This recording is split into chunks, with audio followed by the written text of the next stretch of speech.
दोस्तों, एक दफा लोगों ने हातम ताई से पूछा, क्या तुमने दुनिया में अपने से ज्यादा कोई हिम्मत वाला देखा? तो उसने कहा, हां, मैंने एक दिन अरब के मालदारों के लिए 40 ऊंट ज़िबा किए ताकि उनकी दावत कर सकूं। वीडियो देखने से पहले या बाद में हमारे फ़िक्र आखिरत इस्लामिक टीवी को ज़रूर ज्वाइन कीजिएगा ताकि आपको डेली इस्लामी अपडेट्स और बयानात और नाते और शरई सवाल जवाब वक्त बा वक्त मिलते रहें। इस दौरान मैं जंगल में गया तो वहां मैंने एक लकड़हारे को देखा जिसने लकड़ियां जमा करके एक गट्ठा सा जमा कर रखा था।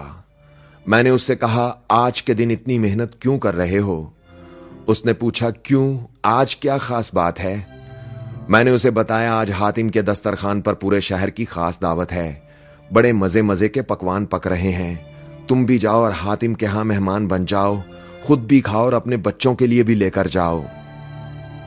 उस शख्स ने मेरी बात सुनी और मुस्कुराने लगा और फिर अपना लकड़ियों का गट्ठा उठाकर जाते हुए बोला, दोस्त, जो अपने हाथों से अपनी और अपने बच्चों की रोजी कमाने का आदी हो वो हातिम का एहसान क्यों ले?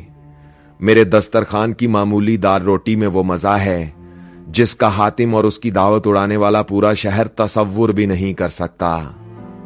वो जा रहा था तो मैंने उसे आवाज दी, बड़ा गरूर है तुम्हें अपनी मेहनत पर। तो उसने पीछे मुड़कर देखा और बोला, साहब, जिनके हाथों पर हलाल की कमाई के छाले हों वो गरूर नहीं करते, फख्र करते हैं। हातिम बोला, उस दिन मुझे लगा कि वो शख्स सिर्फ मुझसे नहीं बल्कि इस पूरे शहर से ज्यादा हिम्मत वाला है। दोस्तों, सच कहा है किसी ने कि जो अपने हाथ से कमाता है और अपने हुनर को रिज्क के हसूल का जरिया बनाता है वो हमेशा खुददार और गैरतमंद होता है। मेहनत से कमाए हुए हलाल के चंद लुकमों में वो लज्जत और सुकून है जो हराम खाने वाले कभी सोच भी नहीं सकते। किसी ने फकीर से कहा, हलाल की कमाई थोड़ी है सरकार, इससे पेट नहीं भरता। तो फकीर बोला, हलाल की कमाई थोड़ी ही होती है, इससे पेट भरे या ना भरे लेकिन जमीर मुतमईन रहता है। हराम की कमाई से पेट तो भर जाता है मगर इंसान जानवर बन जाता है और ऐसे जानवर के पेट को कब्र की मट्टी एक दिन ऐसा भरती है कि वो कभी खाली नहीं होता। किसी ने पूछा, वो कौन शख्स है जो अपनी मौत के वक्त दूसरों के लिए इबरत बन जाता है?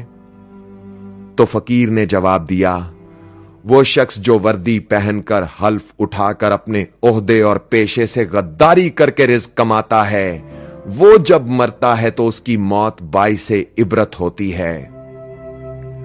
एक बार एक पुलिस वाला मुख्तलिफ तरह के लजीज खाने लेकर आया और फकीर से बोला, सरकार, मैं चाहता हूं कि आज आप मेरे घर से पक कर आने वाले पकवान खाएं, मेरी बीवी ने बड़ी मेहनत से बनाए हैं। फकीर ने खाने को एक ही लुकमा उठाया था कि वापस रख दिया और बोला कि ले जाओ, तुम्हारे खाने से मुझे इंसानी खून की बू आ रही है, जाओ और ले जाकर इस खाने को कब्रिस्तान के कुत्तों के आगे डाल दो।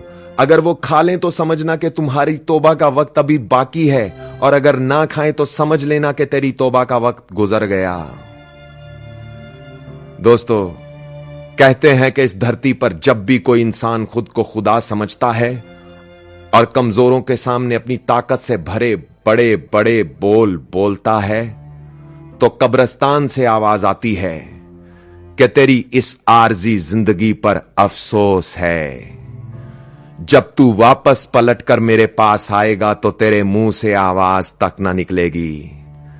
अगर तू उस वक्त की गहरी चुप के राज को जानता तो कभी ना बोलता और ना ही कभी किसी मजलूम के सामने जालिम बनकर खड़ा होता। उजड़ जाते हैं वो लोग जो दूसरों के हक के नवाले छीन कर खाते हैं। बर्बाद हो जाते हैं वो बच्चे जिनका बाप रिज्क की वजह से अपने जमीर का कैदी होता है। और नहीं बहार आती कभी उस गुलशन में जो किसी का गुलशन उजाड़ कर बसता है। अपना बहुत ख्याल रखिएगा और उनका भी बहुत ख्याल रखिएगा जिनका कोई ख्याल नहीं रखता। अल्लाह हो आप सबका हामी और नासिर। अल्लाह हाफिज।